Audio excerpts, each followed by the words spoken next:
Yes, we're here to review the first innings. We were not sure exactly when we were going to turn up. First, there was the rain break, then there was a flurry of wickets, and we all got ready to review the innings. And then came that rather soporific partnership that was delaying the inevitable. And then suddenly 2 wickets fall. That was the story of the Indian innings in the third one-day international between Sri Lanka and India. 225 is what India have finished with. Now, we're not exactly certain if there will be a Duckworth-Lewis-Stern revision at the moment. I'll go to Zaheer Khan first. Zaheer, we'll wait and see if there is a revision or not. But at the end of the day, whatever you say, it's been a disappointing outing from India overall. Well, I think it's how many times we've seen that, rain delays, the conditions changing a bit, and suddenly it's a different ball game. Suddenly you feel that it's a different kind of match which is going on there. Similar of sorts happened today, I guess. After that rain delay, when the batters went back in, suddenly you saw there was a little bit of stickiness on the wicket, maybe a little bit of dampness because of the covers which were laid on the pitch. Something did happen. The ball, the wicket was playing maybe too paced. Some soft dismissals, you can say, adding to that, and we see what we've seen today. Suddenly the game shifted from that moment on, and Sri Lanka is in a very, very strong position to win this game at halfway mark now. Yes, so just to confirm, there is a 1-run revision to the target, which is 226 is India's pass score, and 227 is going to be Sri Lanka's target. So that hasn't made too much of a difference from India being supposedly denied the 3 overs. But all in all, as you said, you think it was about the wicket, but is it just about the break in momentum that we talk about the batting side? Because they were looking really good until the rain came. Zaheer? Well, I think it was about the run rate was never an issue, right?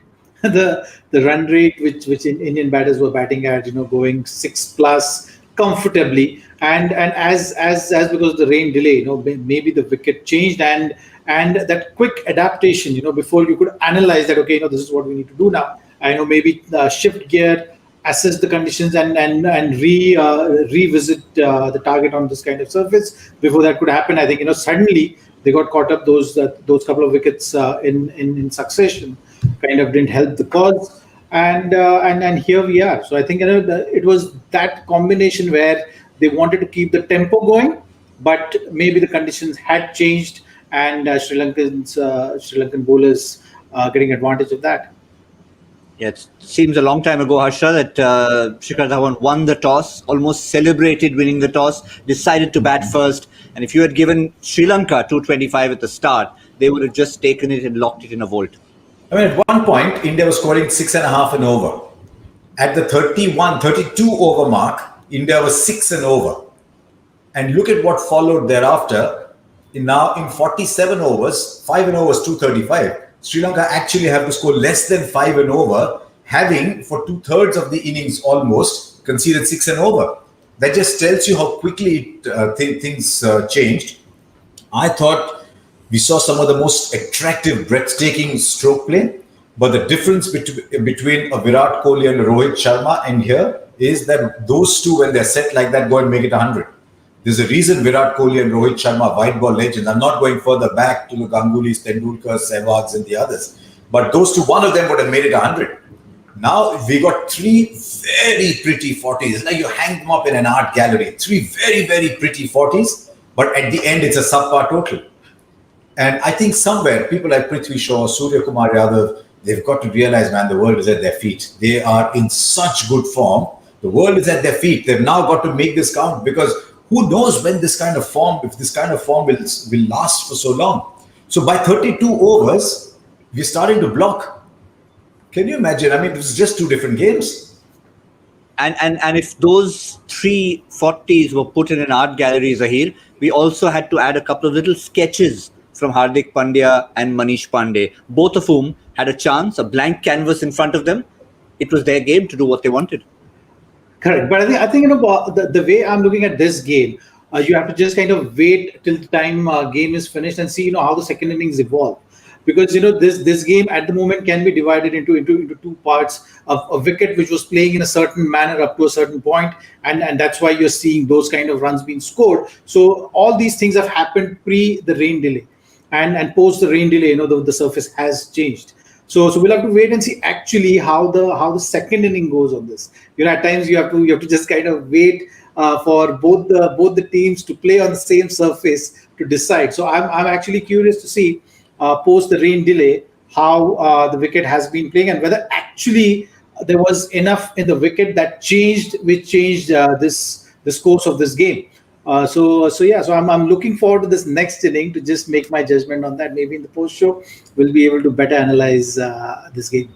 Fair point. So I won't ask you yet if Sri Lanka are 140 all out, is all forgiven with everyone, but we will leave that as a question for the post show for now. But I think one of the reasons why, Harsha, in India are in the position they're in, it's not just about wickets being thrown away. Sri Lanka did bowl well. The person you kept saying has to be in the 11, Akila Dhananjaya, showed why you were right. In any other country, you would have been playing regularly. I don't know what it is about Sri Lanka, but finally I think he's shown that I should be in that side, because he's just such a mixed bag, and Sri Lanka have always had all-rounders, so you always have enough cover for someone like him. I mean, 10 overs, 3 for 44, you take it most days. What I will say, I know it is a throwaway line, if they're 140 all out, someone is doing a dance all night today, because it's such an inexperienced bowling lineup. That means somebody's got 3-4 wickets. It'll be a great evening. But to go on Zaheer's point, I think the spinners will have to do it from here. Rahul Chahar and Krishnappa Gautam. If indeed it is sticking a little bit, someone like Sakaria will bowl well on it. I wonder if Hardik Pandya will go that route too. But I want to just hold that thought, Harsha. Yeah. I want to get a meaningful discussion between both of you on India's possibilities with spin, but also who will bowl how many overs. Just to finish off with the spinners, the one man you praised and the other man that Sri Lanka brought in. It was obviously not just a random selection. Jayavikrama too, not just a name for a name. Akila Dhananjaya had gone out, in came Jayavikrama, and it just showed that he was also someone waiting to be discovered. But I think the kind of field placements which I saw and the manner which Sanju Samson got out in, you see that was a classical left armer's dismissal, isn't it? And after a long time, you kind of saw that kind of a field placement where you have a guy single saving at covers, and then you have extra cover fielder as well there, and the spinner trying to loop in the deliveries to vary that pace for the batsman to get tempted to play that short over extra cover and get out. So I think that shows that Jayavikrama was in his elements. He was able to deceive batsmen in that flight, and as a spinner, you take a lot of pride in that. So that was heartening to see how he approached it. He got the opportunity, of course, because of their key leg spinner not playing Hasaranga, but he made use of that opportunity. So that's something that was great to see. Spinners between them took 6 wickets. I think so Sri Lanka's tactics going in this game paid off. They realized that against this Indian batting lineup, maybe pace off is a better option, and that's how the selection was made. And I think they'll be happy with that. And Gautam will be very happy to see the bowling figures, because Dasun Shanaka bowled. Gautam has been a 1-point program on this. How much will Dasun Shanaka bowl? I don't think Dasun Shanaka's family wants him to bowl as much as Gautam wants him to bowl. But to be fair, 8 overs, 1 for 33 has justified that. He was steady. He must have been in your team. He has been throughout, and the only there you go. That is why you want him to bowl. This is your compromise as an anchor. Harsha, the only reason I will only defend my team is because there's a reason why I take him. I took him because I've always seen Dasun Shanaka as a 6, 7 or 8 over bowler in a 50 over game, and bats at maybe 5 or 6. So if you're likely to get both aspects into the game, why not? If you don't bowl at all, then I'm thinking twice about taking him. But to complete the picture on the spinners, while Zaheer was talking about Hasaranga, I had actually forgotten that he was not playing. So good was the impact of these two bowlers. Yeah. And Zach talked about the left-hander's wicket, the Sanju Samson wicket. He'll also be very happy with the Hardik Pandya wicket, because he's done him off the track and still got him. It's not always that you see a left arm against a right-hander going past the outside edge and getting an LBW. So he'll be very happy with that as well. But that showed. If I'm Krishnappa Gautam, I'm thinking, hang on, I've been picked in the side to do just that myself.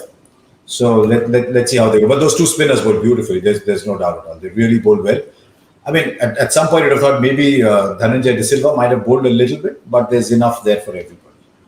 But the other thing they did right, Zaheer, and this is not to defend Dasun Shanaka, I get no extra points for captaincy, was they took two excellent reviews. We don't often give credit for these fielding reviews. They were confident, they backed the bowler, and it paid off on both occasions. And absolutely, I think, and on one occasion, captain didn't really bother asking the bowler whether he should go for the review. So that shows the confidence as well. Reviews is something which you just have to go with the feel of the game. If you're confused, ask the keeper, and then that's where the real there is no method to it actually to get the review right. Sri Lanka had a great day with review today. Gautam didn't. Yeah. My namesake, just in case Harsha was taking one more dig at me, it wasn't. It was my namesake who came out there, who we were expecting a lot from with ball in hand. But of course, it was a shot that he'd want to forget and a review he'd want to forget. But it was not the first review, Harsha, of the innings that was being talked about. Even with Surya Kumar's review, it firstly took an eternity to come. And when it did come, Sri Lanka actually celebrated, because they weren't quite sure of the interpretation. Surya Kumar thought he was gone, he walked off, and Hardik Pandya was ready to walk in. But the point of impact was outside off stump and he was playing a shot. So I don't know what the confusion was about. Maybe they just saw the ball going and hitting the stumps, because when you're on the ground, you can't see every little thing over there. You just see the ball tracker hitting the stumps and you think, I suspect. Was that ball a leggy or a googly? That's or off. Good point. Because it went in a direction slightly different from what we thought it was going to go. It looked like that, didn't it? Yeah. I suspect there could have been an element of, from a distance, as you said, Harsha, looking at that screen, maybe the extra words made them think it's umpire's call as opposed to impact outside off. Because the color was not quite the color you expected. Possibly. The fact remains that he stayed there. But he looks so good. I mean, he just comes. That's not a bat in his hand. He's just it's like a feather. He's just waving it around. He can do what he wants. He hit one on drive very early, and it was like, why am I wasting my time? And I can do what I want. That on drive, and I gasped sitting where I was. Some of the shots we saw today from Prithvi, from Sanju Samson, and especially from Surya Kumar Yadav. I mean, he cannot be wasting this form in 40s. I mean, he's just looking like tucked through the offside four, as if saying, yeah, okay, now what do I do next time? But also Zaheer, for Prithvi Shaw, we saw him with a 40 in the first game, a 40 in this game, and today he looked in the zone for some reason. When they were playing that second wicket partnership after Shikhar Dhawan departed, it just looked as if they were like, okay, we're not going to play silly shots. There's Sanju Samson, there's me. And before Prithvi got out, it was looking like that partnership could have become 174. Well, when you talk about basic of cricket, and any batter you go to, any bowler you go to, they'll always have this basics, right? And any batter you ask, they'll say, okay, when it's your day, make it count. And I think so that's something which may be right now in this modern day cricket, it's a very fine line, right? Like you want them to be fearless as well. But then when you are fearless on one side, you will see them commit these kind of errors as well. Yeah. And that is something you have to achieve a fine balance of. I think if you go and ask the batter, they'll say, oh, you scored 40 runs and then you should have converted into a big 100. That's the opportunity you missed. And the modern day cricket, it's kind of forgiven of sorts in many ways. So today's day, you would look back and say, okay, how you should approach this scenario. And also to add to that, the series is already done and dusted. This match is a dead rubber of sorts. So it's that much harder for a batter also to concentrate on or focus on. So yeah, I think it's one of those things which, as a management, you just got to take things in your strides and then figure out that what kind of balance you want to achieve in the long run. Yeah, well, I think just to round off this, there are the 40s, and Harsha, there are the Manish Pandey and the Hardik Pandya example. We cited them as players we wanted to watch out for, particularly Hardik Pandya. Now, yes, they didn't get starts. Yes, as Zaheer said, maybe wasn't their day to capitalize on, but it certainly was an opportunity that they will look like. You could see by Manish Pandey's expression. Yeah, but look at Hardik. You see the first 2 boundaries Hardik hit. Oh, they were sublime. The first 2 boundaries he hit, it was almost as if Hardik and Surya were saying, okay, you play one, I play one, let's compare. You play one, I play one, who's hit the better shot? Those first 2 boundaries were like, wow. But that is my issue, that we're getting a lot of wow moments, but you add up, in a normal day, you add up all these wow moments, you got 300. Because it's the little things in between, the worker ants, one single here, 1, 2 there, in between suddenly one wow shot. So that is what I think this innings missed. I think Hardik will look back and say, I had a great chance to take this total 270. And I don't know what Manish Pandey is thinking, really. I thought it was very good, very fair to give him 3 games and say, okay, the other guys are not there. You're the senior player. Now control the middle order from here. You've got all these stroke players behind you. I think he'll go back and say, I missed 3 opportunities. One where I was very unlucky, but I could have converted one of the other 2 at least. Well, on the subject of opportunities, it's a huge opportunity in the next 47 overs. If Sri Lanka were to get 227, not just to get those 10 points, but also to restore their confidence, which would have taken a battering after they were on top in that second game and didn't get over the line. They've got to get these, no? They've got to get these. If they don't get these, what are they going to get? What? But as Zach said, let's talk about it after both sides have bowled on it. It sounded the same, Harsha, when we thought the other day, if they can't finish this game, which one will they finish? We just put up the Sri Lankan batting 11. We've already seen a couple of the batsmen who have shown the form. We've seen Lanka contribute. Who are the guys you're looking for, Harsha, you think need to just step it up a notch, maybe a Dhananjaya De Silva to take them through? See, what will happen is because they're batting to 8, they can let someone like Rajapaksa go for it. And if the openers continue to give them the kind of start, the openers give them 60, 70 starts, they've already got a fourth of the score. In fact, if they get to 70, they've got a third of the score. So if the openers can get them to that kind of start, then really they've just laid it on a platter for everybody else. So India need 2 wickets early, and then we'd like to see if Sri Lanka crumble again or whether they have the belief to be able to chase this. Because otherwise you've got to chase these unless they lose those couple of wickets early. There's 2 left-handers up front. I wonder if they'll try the off-spinner early. There's 2 and 3 are left-handers.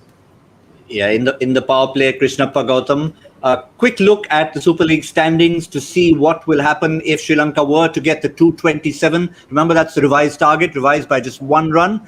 India up there, not really significant because they qualify anyway. Sri Lanka down in 12th place, will just squeeze above the Netherlands for the moment and get just below South Africa. So it's small progress, but it's progress nonetheless, having also lost points for the over rate. It'll be South Africa having played 6 games less. So it's not a lot. All right, if they don't get these, I mean, I want to be a fly in the wall to hear what Mickey Arthur's saying. Yeah, well, I don't think it's the flies. Everyone will hear it from Colombo to Calcutta.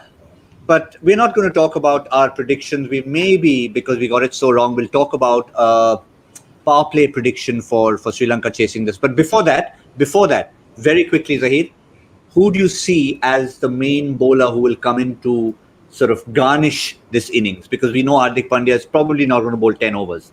Well, start of the series, we were talking about how Shikhar Dhawan is going to do as a captain in the series. Then we said, okay, we'll leave the judgment to a day, where it's going to really matter. I think today's innings is that innings for Shikhar Dhawan, where he has to really now prove himself as how he's going to use his resources. You got 25 overs. Maybe I'm just presuming that Hardik is going to bowl max 5 overs. If that's the case, then you have 25 overs of seam bowlers, and then you have to figure out maybe 15 overs between Krishnappa Gautam and the part-timers. So how you're going to stack up, how you're going to go with the game is going to be very, very critical, and we will be able to make our judgments looking at how Shikhar approaches this innings. But I'm very happy with the Sri Lankan team as well. Like, we started the series, we were talking about how they're going to go, key players missing, lots of issues around. But I think their graph has been really good. They've started off on a tough in a tough way, but they've kind of progressed well throughout the series. And mind you that 20 over game is a shortened game, and in a shortened game, maybe they'll have enough confidence to carry forward. And for that, I think this innings is going to matter the most. If they do the job, it's going to be a great morale booster for them and for this series, for the competition, the kind of competition we want to see. All right, final one for you, Harsha. Two-part question. Part 1, Rana or Surya? Rana. Okay. Part 2, 15 over score for Sri Lanka. 768. 68. Yeah, I'm gonna go lower than that. 57 for me. You knew that I'm going to go 55, is it? Did I? I didn't. So go 55. I'll go 55. 50 for 1. Okay, 50. Fair enough. So you got absolutely lowballed it. A lot of confidence with India's bowlers. That's what we're looking at as a run chase. Certainly, Sri Lanka will have lots on the line. We will be back. Cricbuzz Combox. Fingers crossed. There's no more weather lurking around. It looks to have gone away.